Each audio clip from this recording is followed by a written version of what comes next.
आज क्या कह रहे हैं बाबा?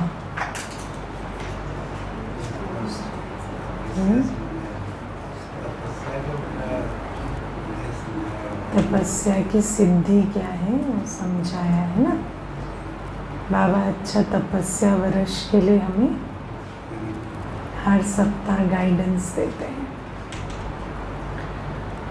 आज बाबा संतुष्टता के विषय में कह रहे हैं। आज मुझे मुरली सुनते वक्त ऐसे लग रहा था कि जैसे बाबा हमें सूक्ष्म सूक्ष्म सूक्ष्म रोज़ ले जाते हैं। तो जब हम आए इस यात्रा में तो हमें ज्ञान का भी महत्व नहीं पता था। याद तो छोड़ो, पर ज्ञान का भी हमें महत्व नहीं पता था कि ज्ञान की शक्ति क्या है। फिर धीरे धीरे ज्ञान, फिर गुण, फिर शक्ति, है ना।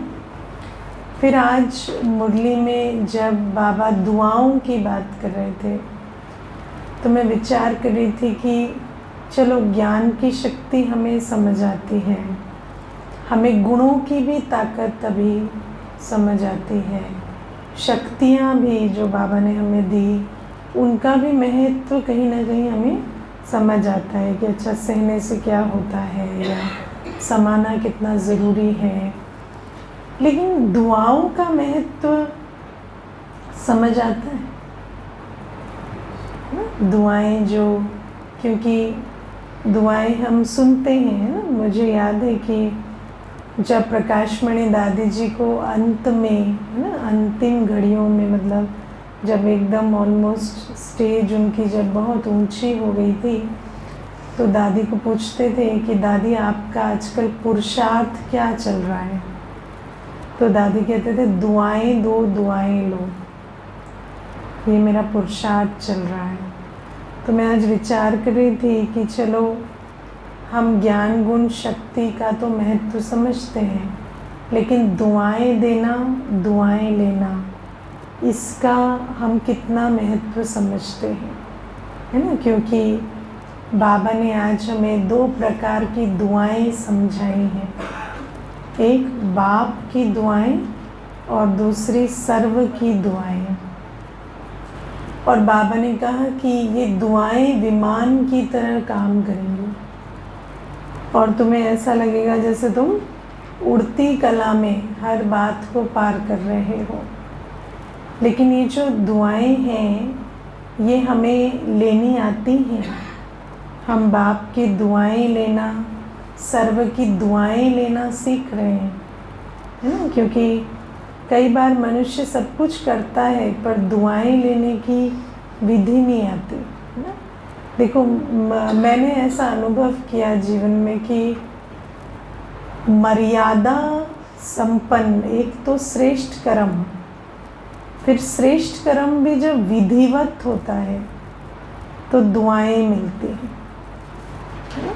जैसे श्रेष्ठ कर्म है याद करना, लेकिन विधिवत याद, समय से बैठ के याद, टाइम पे उठे, बाबा की लगन में बैठे, तब दुआएं खींच सकेंगे, है ना। ऐसे हर कर्म में मुझे ऐसा लगता है कि जो हम जब श्रेष्ठ कर्म तो करना ही होता है, लेकिन श्रेष्ठ कर्म के साथ जो बाबा आज कहते हैं लवफुल, नॉलेजफुल, पावरफुल, वो भी बहुत इम्पोर्टेंट होता है। क्योंकि कभी कभी हमारे अंदर कोई विधि की कमी होने के कारण हम कर भी सब कुछ रहे हैं लेकिन दुआएं नहीं कमा रहे। जैसे एक बाबा ने हमें विधि बताई समय पर, है ना, सहयोगी बन रहे हैं पर समय पर सहयोगी को दुआएं मिलती है ना। तो इस प्रकार से बाबा ने हमें कई रहस्य बताए हैं। अब आप देखो समय पर सहयोगी जो बनता है उसको दुआएं मिलती है। क्यों? क्योंकि जो समय पार हो जाता है फिर जो सहयोग मिला उसको भी सफल करने के लिए सामने वाले को भी एक्स्ट्रा पुरुषार्थ करना पड़ता है। लेकिन जब समय होता है तो वो जो सहयोग आता है उसमें बहुत दुआएं मिलती हैं, क्योंकि वो जो समय की मांग है उसमें आपका सहयोग जो है वो इस कार्य को सफल करता है। तो ऐसे बहुत सारी विधियां हैं जो समय प्रति समय बाबा हमें समझाते हैं, और मुझे ऐसा लगता है कि जो विधिवत श्रीमत पर चलता है, एक तो श्रीमत है प्लस श्रीमत पर चलने की भी विधि है ना, सहयोग देने की भी विधि है। या आप देखो कि बाबा कहते हैं किसी को ज्ञान सुनाया, लेकिन ज्ञान सुनाने के साथ नॉलेजफुल तो है लेकिन लवफुल नहीं है या पावरफुल नहीं है, तो फिर क्या होता है, नॉलेज भी सुना है लेकिन दुआओं का पात्र नहीं बन पाते, है ना। कई बार नॉलेज सुनते हुए भी उसको कैसा आएगा, पता नहीं हमें क्या कहे गए, पता नहीं कुछ उसमें हिडन कुछ हमें ताना मार रहे थे या क्या कर रहे थे। तो लव अगर नहीं है या शक्ति स्वरूप नहीं है, स्नेह स्वरूप नहीं है, तो कई बार नॉलेज सुना रहे हैं लेकिन दुआएं नहीं ले पा रहे। तो मैं आज इस दुआओं की सब्जेक्ट पर बहुत सोच रही थी, क्योंकि बाबा ने आज जैसे कहा कि दुआओं के विमान में हमें पार होना है ना, और अंत में यही होगा, है ना। अंत में जैसे अभी दुआएं कमाने में हमें ज्ञान की शक्ति, गुण की शक्ति और सर्वशक्तियाँ चाहिए, लेकिन अंत में जो कमाई हुई दुआएं होंगी वही हमें पार करेंगे, है ना। तो ये भी बहुत मुझे आज संकल्प आ रहा था कि बाबा ने आज जैसे दुआओं का महत्व तो बहुत अंडरलाइन कराया, और बाबा आज हमें वरदान में भी दुआओं के लिए कहते हैं ना कि पुण्य आत्मा वो जो दुआएं ले सके। अब आज संतुष्टता की बात है। संतुष्टता बहुत मल्टी लेयर्ड सब्जेक्ट है संतुष्टता के अराउंड बहुत कन्फ्यूजन होता है, और बहुत आज बाबा की जो वाणी है वो अगर आप गुह्यता से समझें तो बहुत डीप वाणी है। मैं आपको एक छोटा सा इसमें अनुभव सुनाती हूँ। एक कुमार है, तो उसकी ज्ञान में नहीं चलता है, ऐसे माता उसकी ज्ञान में चलती है। तो उसकी माँ जब भी कहती है ना पढ़ ले लिख ले कुछ कर ले, तो माँ को कहता है क्या तुम ब्रह्मा कुमारी जाती हो, तुम्हारे अंदर थोड़ा भी कंटेंटमेंट नहीं है, रोज़ पढ़ ले, ये कर ले, वो कर ले, वो कर ले, तुम क्यों चिंता करती हो, भगवान बैठा है ना मेरे लिए, है ना। तो माँ ने कहा कि ऐसे बैठा रहेगा तो खाएगा क्या, कमाएगा नहीं, कुछ नौकरी नहीं, पढ़ाई नहीं, तो खाएगा क्या।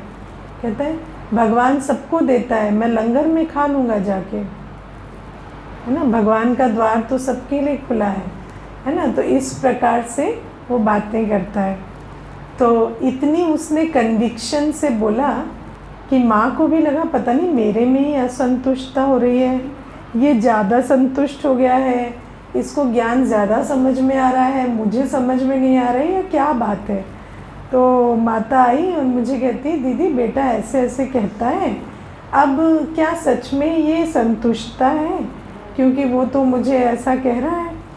तो है ना। तो अब क्या है कि संतुष्टता को भी आज बाबा ने कहा ना मियाँ मिट्ठू, है ना। कई ऐसे दिमाग से बहुत लॉजिक लगाते हैं संतुष्टता के लिए, और जो विकारी बुद्धि होती है ना, आलसी स्वार्थी वो इस प्रकार से संतुष्टता की सब्जेक्ट को भी अपने फ़ायदे के लिए यूज़ कर लेते हैं, है ना। आजकल आप देखना कि बहुत सारे ऐसे यूथ हैं जो इस तरह की भाषा बोलते हैं, है ना। हम तो बहुत कंटेंटेड हैं, हमें कोई प्रॉब्लम नहीं है।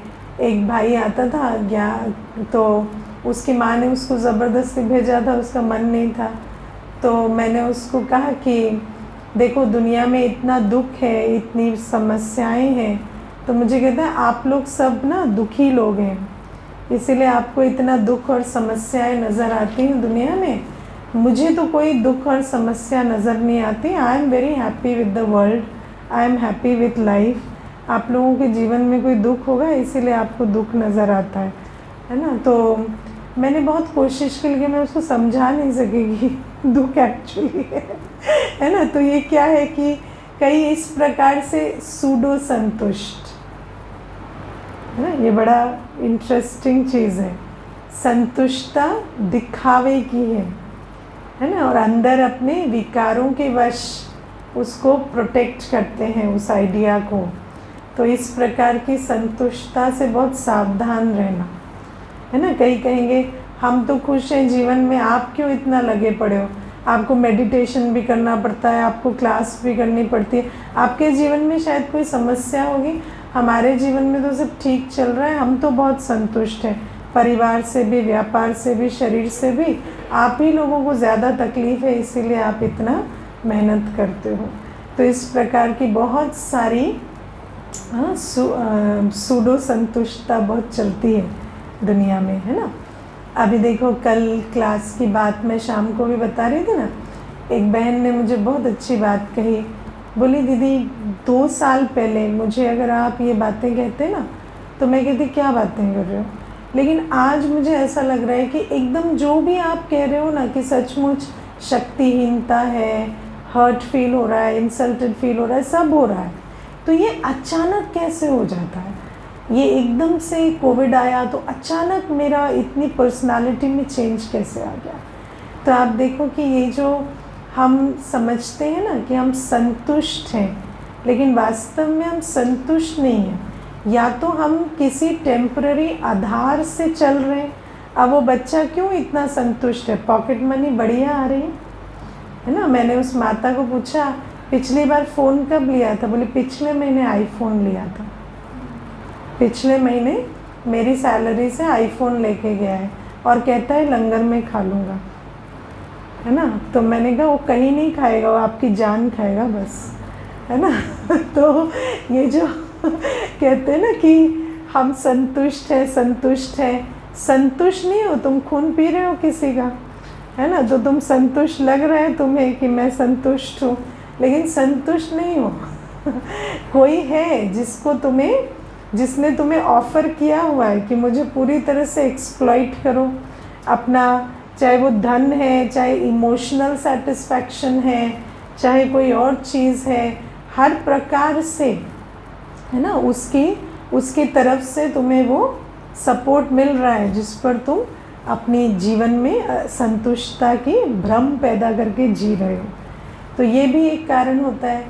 दूसरा कारण ये भी होता है कि संतुष्टता माना अब हमें कुछ करना नहीं है तो हम कहें कि हम तो संतुष्ट हैं, हमें ज़्यादा चाहिए नहीं, है ना। लेकिन हम कहें कि मिनिमम में हमारा चल जाता है, लेकिन मिनिमम में तुम्हारा भले चल जाता है, लेकिन तुम भी तो एक ह्यूमन रिसोर्स हो ना।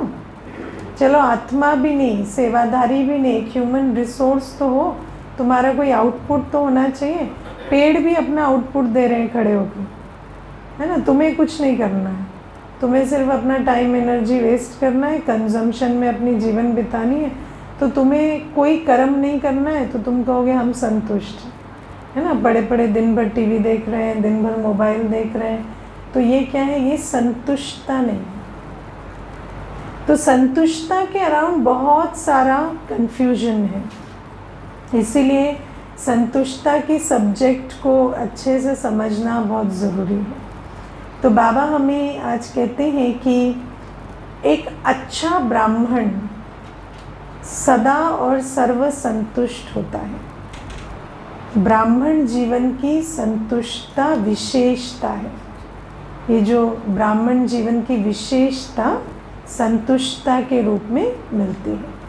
लेकिन ये जो संतुष्टता है, ये बाबा से जो सर्व प्राप्तियां हमें मिली हैं उसके आधार से होती है ना। बाबा ने कहा सर्व ज्ञान, सर्व गुण और सर्व शक्तियाँ।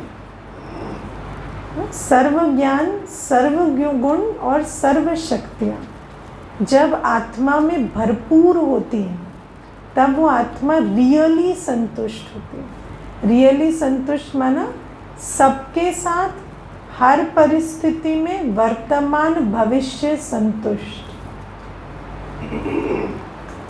ऐसी अंत में भी कोई सीन नहीं होगी जो उस आत्मा को असंतुष्टता में ले आए। लेकिन कौन सी आत्मा? जो सर्व ज्ञान, सर्व गुण और सर्व शक्तियों से अपने आप को संपन्न करती है। और बाबा ने आज हमें उसकी विधि बताई है। बाबा कहते हैं कि मैं तुम्हें कहता हूँ मुझे और वर्षे को याद करो। अब वर्षा क्या है? मेरे ज्ञान, गुण और शक्तियाँ। जितना तुम उसकी स्मृति में रहकर स्मृति स्वरूप बनते हो, जितना तुम ज्ञान, गुण, शक्तियों की स्मृति में रहकर स्मृति स्वरूप बनते हो, उतना तुम कैसे बन जाओगे? संपूर्ण संतुष्ट, वर्तमान भविष्य किसी के साथ भी किसी भी परिस्थिति में संपूर्ण संतुष्ट, है ना। अब बाबा ने कहा कि मैंने किसी को 2 पॉइंट, किसी को 4 पॉइंट तो नहीं दे, मैंने सबको पूरा ज्ञान दिया है। लेकिन तुम्हें क्या करना है? उस ज्ञान की स्मृति में रहना है ना। बाबा ने हमें आत्मा के अविनाशीपन का ज्ञान भी दिया, आत्मा के गुणों का ज्ञान भी दिया, आत्मा के शक्तियों का ज्ञान भी दिया, बाबा के साथ संबंध के आधार से हम कितने शक्तिशाली हैं उसका भी ज्ञान दिया, ड्रामा का भी ज्ञान दिया। लेकिन जो उस ज्ञान को घोट कर, है ना, उसका स्वरूप बनता है, वो सदा संतुष्ट रहेगा। और बाबा ने कहा संतुष्टता की निशानी क्या है? प्रसन्नता। और प्रसन्नता के लिए बाबा ने क्या कहा? प्रसन्नता कैसे आती है? प्रसन्नता की का फॉर्मूला क्या बताया बाबा ने? हाँ, बाबा ने कहा वाई वॉट नहीं, डॉट। प्रसन्नता कहाँ से आती है? वाई वॉट नहीं, डॉट। प्रश्न नहीं पूछना है, वो तो समझ आ गया, है ना। लेकिन प्रश्न की जगह क्या अप्लाई करना है? डॉट। डॉट क्या है? ज्ञान। आत्मा भी डॉट है, बाबा भी डॉट है और ड्रामा भी डॉट है। जो ये 3 डॉट अप्लाई करता है उसको कभी भी प्रश्न तंग नहीं करते। बाबा ने कहा प्रश्न आने से पहले उसको उत्तर आ जाता है ना। तो ये 3 जो डॉट हैं, जो ये अप्लाई नहीं करेगा वो प्रश्न चित्त नहीं बनेगा, वो प्रसन्न चित्त बनेगा। लेकिन प्रसन्न चित्त ऐसे ही नहीं बनेगा, डॉट अप्लाई करने पड़ेंगे, है ना। अगर वो डॉट अप्लाई नहीं करेंगे तो प्रसन्न चित्त कैसे बनेंगे? अब सबसे पहला डॉट, आत्मा डॉट, है ना। कैसे अप्लाई करते हैं आत्मा का बिंदु?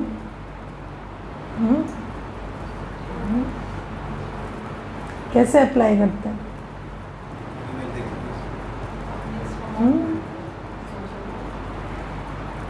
प्रैक्टिकली बताओ।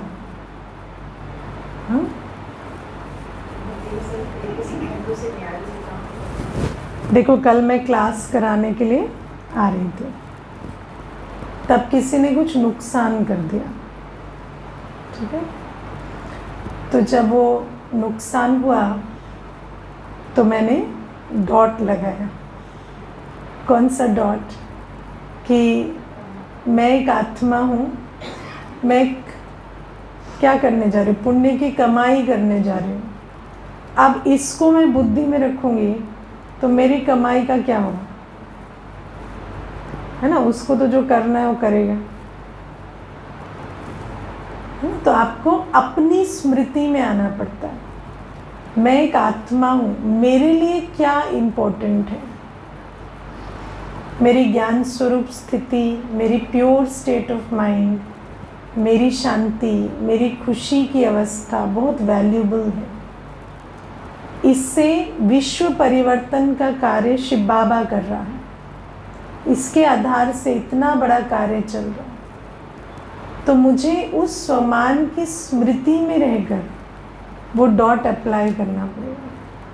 कोई भी प्रश्न, देखो प्रश्न कब उठता है, क्या क्यों कब शुरू होता है?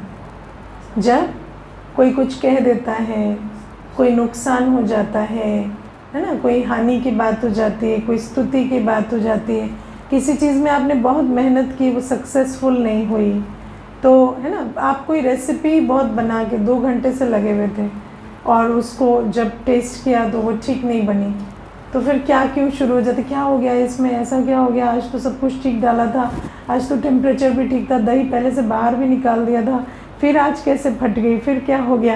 तो इतना सारा जो है ना क्वेश्चन क्वेश्चन क्वेश्चन चलता है, तो उसमें क्या करना होता है, पहले आत्मा डॉट, मैं आत्मा हूँ, क्या इम्पोर्टेंट है, मेरी स्थिति इम्पोर्टेंट है ना, मेरा स्वास्थ्य ठीक नहीं है चलेगा,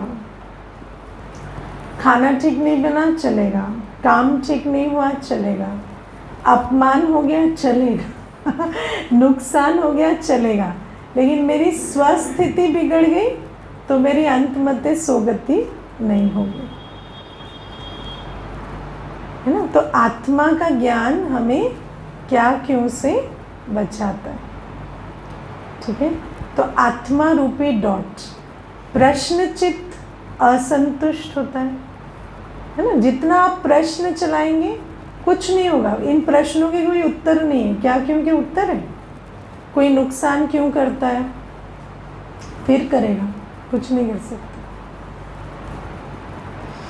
कोई क्यों नहीं पढ़ता, मेरे पैसे क्यों बर्बाद कर रहा है, मेरा टाइम क्यों खराब कर रहा है, नहीं कर सकते कुछ। मैं आपको एक बात बताऊं, बहुत इंटरेस्टिंग बात है ये। एक बार एक भाई आया तो ना बहुत फालतू के प्रश्न पूछता था, सिर्फ ऐसे ही, ऐसा लगता था जैसे उसको कुछ सुनना नहीं है, सिर्फ टाइम पास करना, लेकिन वो आता भी रोज़ था। तो पहले तो मैंने उसको कोर्स कराया, फिर 3-4 दिन के बाद ना मैंने सोचा कि इसको है ना मिताली दीदी को हैंड ओवर कर देते हैं अब, है ना, अब मेरे से ये ज़्यादा संभल नहीं रहा है और इतने प्रश्न पूछता है, उससे अच्छा मैं कुछ और कर लूँ, सुनना इतना इसको है नहीं। फिर क्या हुआ, वो जिस दिन उसको सोचा ना इसको हैंड ओवर कर देंगे, वो ऐसे टाइम पे आया जब मिताली मैम नहीं थी,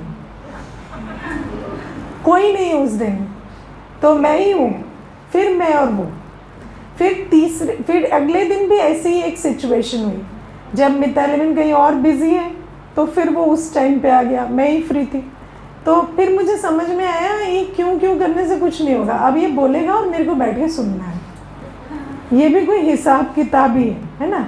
तो मैंने उसको कहा कि ऐसे, मैंने उसको बिठाया और मैंने कहा देखो मुझे ऐसा लगता है कि आपके साथ मेरा कोई हिसाब किताब तो आप है ना बोलो और मैं सुनती हूँ, वैसे तो लोग सुनने आते हैं यहाँ, लेकिन अब आपके केस में कुछ उल्टा चल रहा है, लेकिन मैं समझती हूँ और बाबा को भी कहती हूँ कि कार्मिक अकाउंट जल्दी ख़त्म हो, तो आप भी कुछ सुने तो फिर 3 दिन के बाद पता नहीं उसका कैसे कुछ एक हृदय परिवर्तन हुआ, वो थोड़ा रिसेप्टिव होने लगा। तो ये जो क्या क्यों है ना, बेसिकली इसके कोई आंसर्स नहीं, जो है सो है, लेकिन कोई भी चीज़ हमेशा नहीं है, परिवर्तन होगी, लेकिन आप हड़बड़ाएंगे दुनिया में, आपको भी पेशेंस रख के वो जब परिवर्तन होगी उसका वेट करना पड़ता है। कई चीज़ों में तो चॉइस काम कर जाती है, कई चीज़ों, मैं तो आपको सेवा में भी कहती हूँ, कई बार ऐसा होता है कि सेवा है, सेवा का स्वरूप है, लेकिन कई बार उसमें भी एक कर्म बंधन भी आ जाता है ना, ऐसा भी होता है। तो बाबा हमें कहते हैं कि ये जो डॉट है ये तुम अप्लाई करेंगे तो तुम्हारी, नहीं तो क्या है, आप क्या क्यों करते रहे, मुझे क्यों, मैं क्यों फंस गई, मुझे क्यों वहाँ पे बिठा दे, मेरा टाइम वेस्ट हो गया, मेरा ऐसा हो गया, मेरा ऐसा हो गया, तो आप ही असंतुष्ट होंगे, उससे ज़्यादा कुछ नहीं होगा, जो है सो है। तो बाबा हमें कहते हैं इसीलिए ये जो क्या क्यों से परे के लिए पहला डॉट आत्मा का डॉट, फिर आत्मा का डॉट कभी काम नहीं किया तो नेक्स्ट डॉट बाबा, है ना। बाबा का डॉट कैसे लगाते हैं, बाबा की सेवा है बाबा का बच्चा है ना। तो कभी कभी आपको आत्मा का डॉट नहीं लगेगा, अपने स्वमान में आप इतने नहीं हैं कि चलो मेरे को अपनी स्थिति ठीक रखनी है या कुछ, फिर भी क्या क्यों चल रहा है, तो फिर कौन सा डॉट लगाना है? बाबा का बच्चा है, उसको नेगेटिव थॉट देने का मेरा अधिकार नहीं है ना। बाबा की सेवा है, कोई भी सामने है, कैसी भी बात है, लेकिन कौन है? बाबा का बच्चा है ना। अच्छा हो बुरा हो, भगवान की संतान के लिए हम नहीं संकल्प चला सकते, है ना। चाहे नुकसान करे, चाहे कुछ भी करे, चाहे अपना भाग्य कैसे भी बनाए या बिगाड़े, लेकिन हमें अधिकार नहीं बाबा की संतान के लिए कुछ कहने का, सोचने का। तो इस मर्यादा से आप डॉट लगाओ, और आप डॉट लगाएंगे तो आपकी शांति खुशी इंटैक्ट रहेगी, उसका उससे कोई लेना देना नहीं, आपकी संतुष्टता ठीक रहेगी। वरना आप ऐसे प्रश्न प्रश्न प्रश्न में क्या हो जाएगा, हाँ, अपनी क्वेश्चन मार्क करते करते अपनी स्थिति पूरी बिगड़ जाती है ना।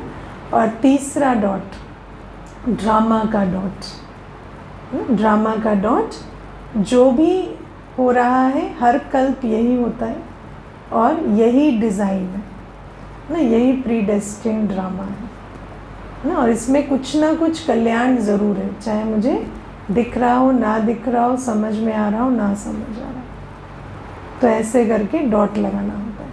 तो बाबा कहते हैं जो सारे ज्ञान की बिंदुओं को अपने अंदर समाते हैं ना, वो बिंदु रूप बनते हैं, और जो बिंदु रूप बनेंगे उनकी प्रसन्नता, है ना, प्रश्नों के आधार से खराब नहीं होगी, और वो कहलाएंगे संतुष्ट मणि। आप समझ आए ज्ञान और संतुष्टता का कनेक्शन। तो बाबा हमें कह तो देते हैं कि संतुष्टता और ज्ञान का, गुणों का, शक्तियों का कनेक्शन है, लेकिन फिर अगर हमें कनेक्शन समझ नहीं आता तो हम सोचते हैं संतुष्टता से ये कैसे रिलेटेड है ना। अब गुणों का बाबा कहते हैं गुणों का भी कनेक्शन है, क्योंकि संतुष्टता माना क्या, आप अपने गुणों को अनुभव कर रहे हैं, है ना। देखो, आत्मा स्नेह स्वरूप है, शांत स्वरूप है, सुख स्वरूप है, और शांति प्रेम सुख के सागर की संतान है, ठीक है। तो कोई कारण नहीं है आत्मा को वो खोने का, लेकिन जहाँ प्रश्न लगता है हमारा एक गुण खो जाता है कि नहीं। मानो मैं अभी बैठी हूँ, बहुत लवफुल स्टेट में बैठी हूँ, इसका आपसे कोई लेना देना नहीं, ये मेरी अपनी क्वालिटी है। लेकिन मानो आपने कुछ किया जिससे मैंने प्रश्न उठा दिया ना, मेरे अंदर क्वेश्चन मार्क आया, तो मैंने वहाँ पे क्या किया, अपनी एनर्जी को ब्लॉक कर दिया। वहाँ पे मुझे एक डिफरेंट एनर्जी मैंने आपको देना शुरू किया, लेकिन उससे क्या हुआ, मेरी अपनी गुण स्वरूप अवस्था खत्म हो गई, और मुझे अपने अंदर एक, जो कहते हैं ना लोग, खाली खाली लग रहा है।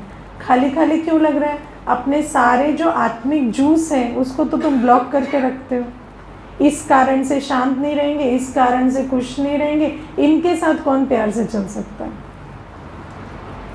है ना। तो इसके कारण उसके कारण अपनी शांति खुशी को और स्नेह की शक्ति को ब्लॉक करते रहते हैं, और जब ऐसा होगा तो क्या लगेगा, खाली खाली लगेगा, तो फिर संतुष्टता का अनुभव कैसे होगा। तो बाबा कहते हैं जो सर्व गुणों से संपन्न है, हमें ये समझना है मेरा बाप गुणों का सागर है, मैं गुण स्वरूप आत्मा हूँ, कोई कुछ भी करे कैसे भी रहे, मुझे अपने गुणों को उसके लिए नहीं छोड़ना। कोई परिस्थिति, कोई बात, कोई व्यवहार मुझे मेरे गुणों से दूर ना करे, है ना। और फिर सर्व शक्तियाँ, क्योंकि गुण स्वरूप बने रहने के लिए आपको शक्तियाँ चाहिए। जैसे फूल खिला रहता है तो कांटे होते हैं ना उसको प्रोटेक्ट करने के लिए, ऐसे ये जो शक्तियाँ क्या है, हमारी प्रोटेक्शन है ना। क्योंकि बातें बहुत आएंगी।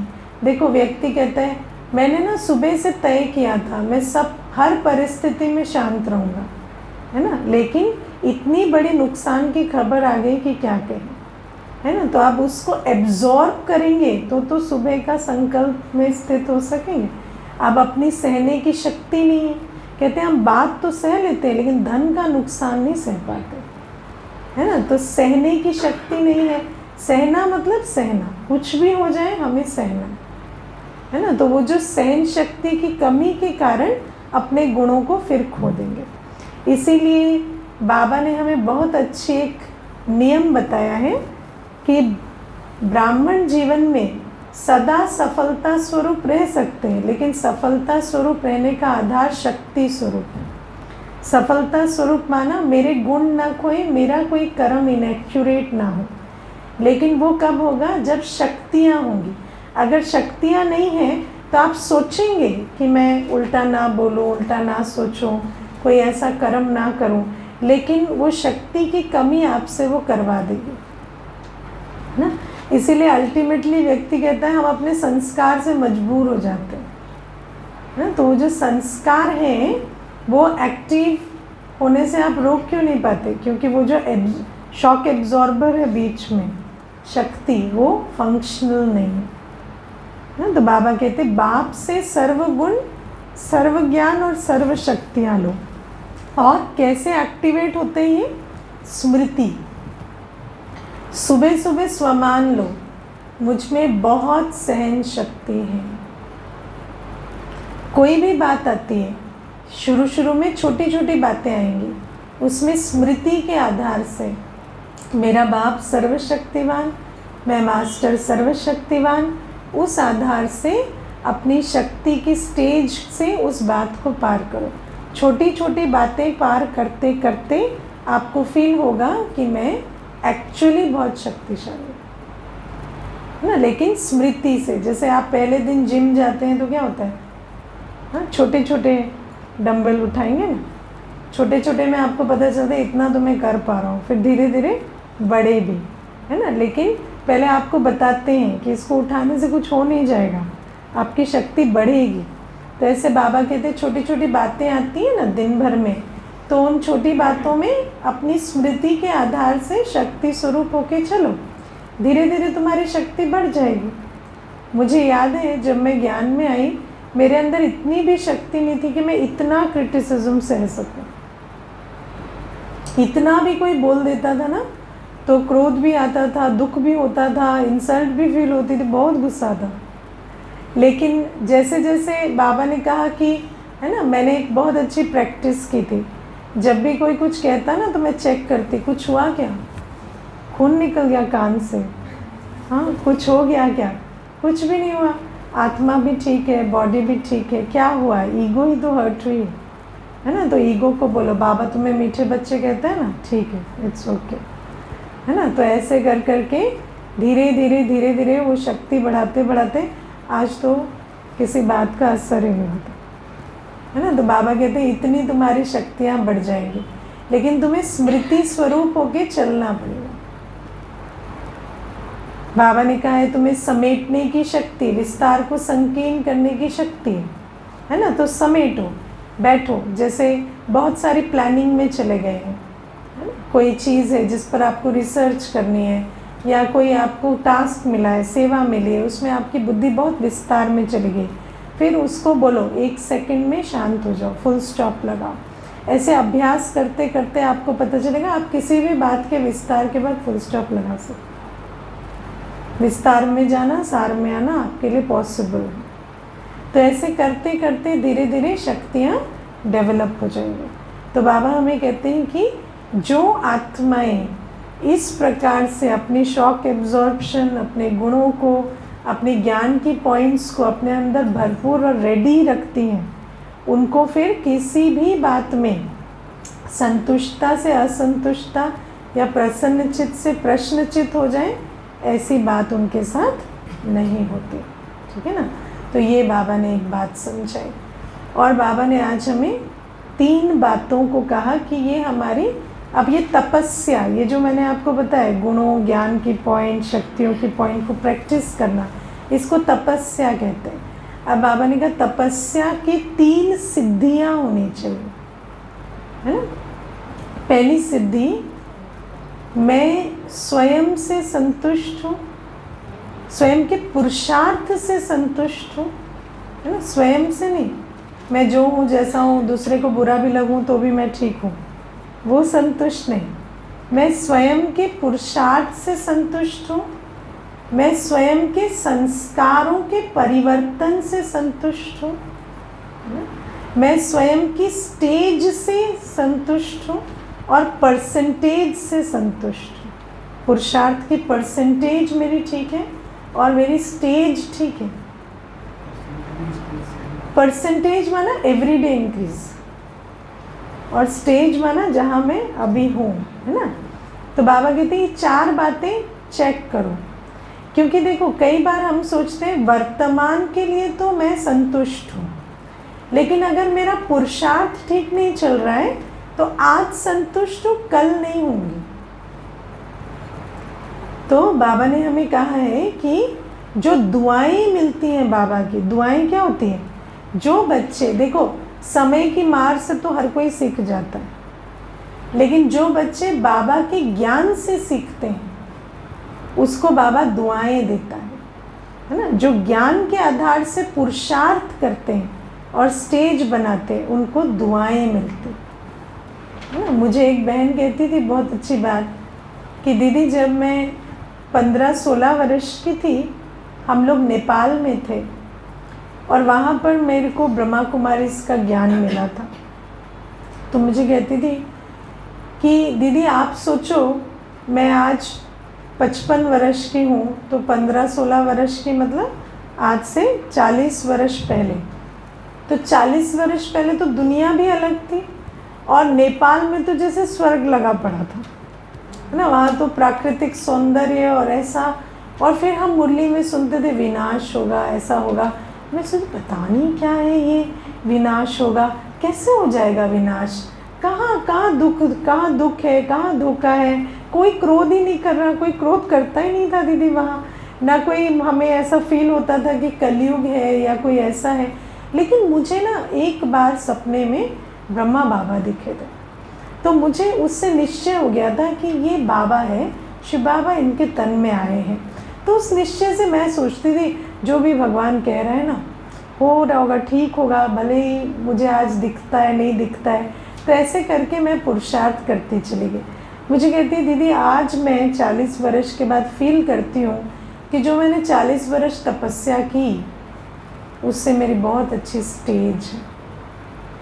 आज मैं सिर्फ अपने आप को नहीं लेकिन विश्व को भी बहुत सारा मनसा सकाश सारे दिन दे पाती है ना। चाहे शरीर के बाद में पेपर आए, कोई भी बात आई, लेकिन मेरी जो सेवा की जो लगन है वो कभी कम नहीं हुई। मैंने तन मन धन सब से सेवा हमेशा की।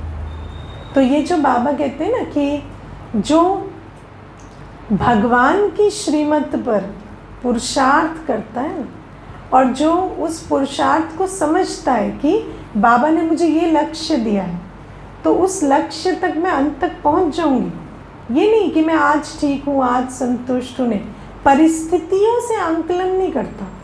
बाबा ने जो लक्ष्य दिया है कि मुझे अंत में इस स्टेज तक पहुंचना है, वहाँ से अपने आप को रोज़ चेकिंग करता है, मेरा पुरुषार्थ ठीक चल रहा है ना, मैं जब से आया हूँ इतनी लगन से चल रहा हूँ।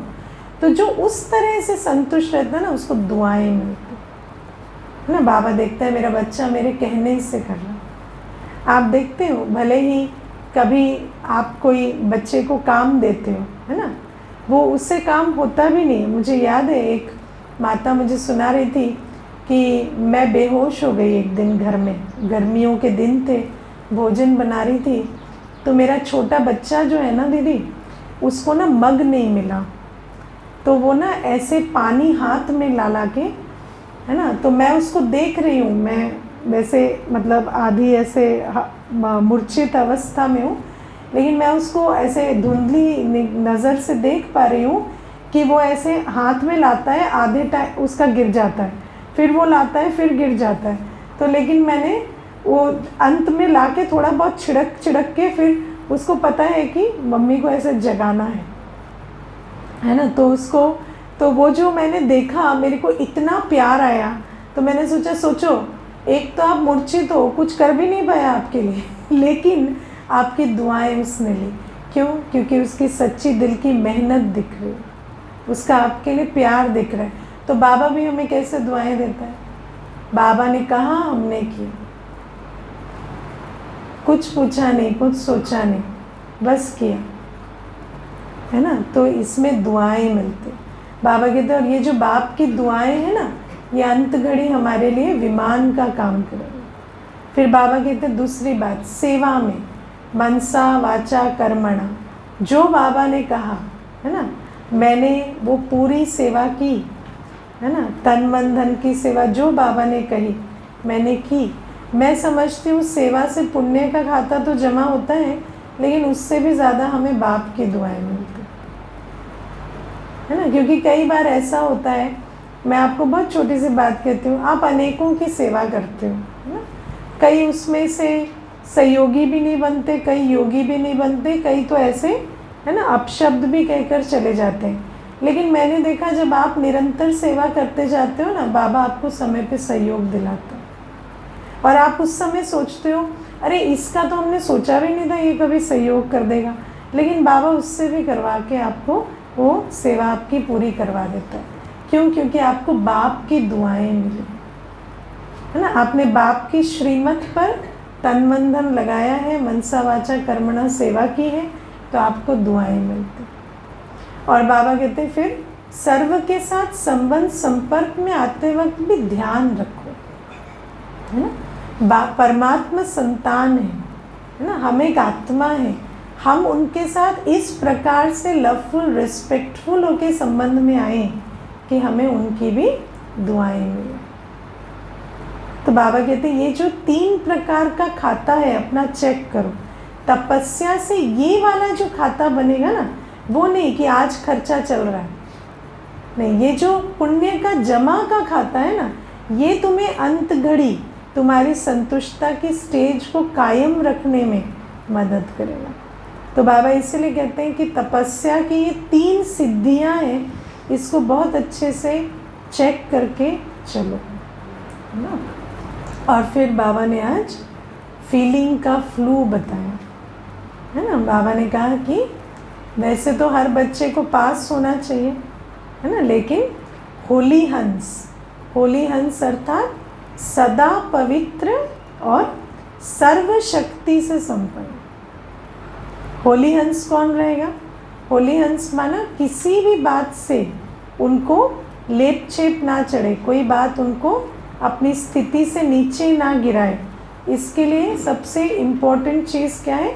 सर्व शक्तियाँ होनी चाहिए, है ना। वरना पवित्र तो बाबा के बच्चे हैं, पवित्र वस्त्र पहनते हैं, पवित्र भोजन खाते हैं, पवित्र संकल्प भी रखते हैं, लेकिन शक्तियाँ ना होने के कारण कोई कुछ कर देता है तो फीलिंग में आ जाते हैं, और फीलिंग में आ जाते तो फेल हो जाते हैं। और फिर बाबा कहते हैं फेल होंगे, पास नहीं होंगे तो पास कैसे रहेंगे और पास कैसे चलेंगे, है ना। तो बाबा कहते हैं, है ना, तो पास रहना है, पास होना है और पास विद ऑनर बनना है ना। तो बाबा कहते हैं इसके लिए फीलिंग के फ्लू से बचो, उसके लिए सर्व शक्तियों पर अटेंशन रखो। और बाबा ने आज एक तीव्र गति की सेवा के लिए भी पॉइंट बताई। तीव्र गति की सेवा कैसे होगी? जब हम 3 रीतियों से इकट्ठे सेवा करेंगे। मनसा में पावरफुल, वाणी में नॉलेजफुल और कर्मों में लवफुल। कर्मों में पावरफुल नहीं हो जाना, शक्ति दिखा रहे हैं बोलेंगे, है ना, ऐसे कहते हैं शक्ति दिखा रहे हैं हमें, है ना। नहीं, कर्मों में बहुत लवफुल, वाणी में नॉलेजफुल और मनसा में पावरफुल, है ना। इन तीनों को ना ऐसे जैसे अलंकार पहनते हैं ना, ऐसे अपने मनसा वाचा कर्मणा में धारण करके अपना श्रृंगार करना पड़ता है। सुबह बैठते ना तो विचार करो कैसा होता है, मनसा में पावरफुल कैसे रहें, वाणी में नॉलेजफुल और कर्मों में लवफुल एक ही टाइम पे कैसे रहें। कई बार नॉलेज देते देते ना ऐसे हो जाते हैं, मतलब नॉलेज सुना रहे ना तो कर्मों में भी ऐसे स्ट्रिक्ट हो जाते हैं, है ना। लेकिन ऐसे नहीं चलेगा। हाँ, ऐसे आप प्यार से सुने या मार से सुने, प्यार से सुने ना तो उसको भी प्यार से सुनाना पड़ेगा, है ना। मुझे याद है मैं जब ऑफिस करती थी तो एक भाई था, तो वो ना ऐसे वो आके बैठता भी था, और ज्ञान सुनाओ ना तो थोड़ी देर के बाद कहता था मैं तो थक गया हूँ, ये ना ज्ञान से तो मैं परेशान हो जाता हूँ। तो मैंने ना उसको एक दिन कहा, ऐसा है ना, जब तेरी लिमिट पूरी हो जाए तो मुझे ऐसे इशारा कर दिया कर, आई विल स्टॉप, है ना। तो फिर ना वो जैसे आता भी था क्योंकि उसको अच्छा भी लगता था, लेकिन उसको ये भी था कि है ना मैं ज़्यादा नहीं सुन सकता, उसको ज़्यादा सुनने में प्रॉब्लम होती थी। तो ऐसे लवफुली उसको मैंने अराउंड 40 दिनों में कोर्स करा, 2-2 मिनट, 4-4 मिनट, 6-6 मिनट आके बैठता था, है ना। फिर मुझे एक दिन, और उसको मैंने नहीं कहा मैं कोर्स करा रही हूँ, लेकिन मैं उसको ऐसे सिस्टमेटिकली थोड़ा थोड़ा बताती जाती थी। मुझे लास्ट दिन क्या, तेरा कोर्स पूरा हो गया कुली होते ना तो कहते तुम्हारा कोर्स पूरा हो गया। तो मैंने कहा हाँ भाई, एक चैप्टर बाकी है। तो मुझे पता है तुम मुझे ब्रह्मा कुमारी इसका कोर्स करा रहे हो, लेकिन इतने प्यार से कराते हो तो कर लेते, है ना। लेकिन उसको बहुत काम में आया जीवन में। अभी एक दिन उसने बताया मुझे कितनी सारी बातें आई, तो तुम जो नथिंग न्यू सिखाते थे, ये सिखाते थे, वो सारी बातें हम अप्लाई करते हैं ना। और आजकल तो ऑनलाइन हो गया तो सुनते भी हैं। तो बाबा कहते हैं ऐसे ही वाणी आपकी हमेशा एक्यूरेट निकले। कई बार हम लवफुल होते हैं ना तो व्यर्थ चर्चा में चले जाते हैं। नहीं, लवफुल एक्शन, वाणी सदा नॉलेजफुल, और मनसा में कभी ढीले नहीं होना, क्योंकि कोई भी माया का वार कभी भी हो जाएगा, है ना। कहते कहते वो कुछ ऐसी बात कह जाएंगे, कोई ऐसा व्यवहार कर जाएंगे तो आपका मन खट्टा हो जाएगा। तो आपको हमेशा पावरफुल मनसा कि नहीं, मैं तो सर्वशक्तिवान के संतान, उसकी सेवा कर रही हूँ, वो याद कभी खिसकनी नहीं चाहिए, वरना क्या होगा, बहुत सारा किया मेहनत और 1 सेकंड में मिट्टी में मिल जाता है, क्योंकि मनसा को ढीला छोड़ दिया, वहाँ पावरफुल स्टेज को भूल गए। ठीक है। ओम शांति।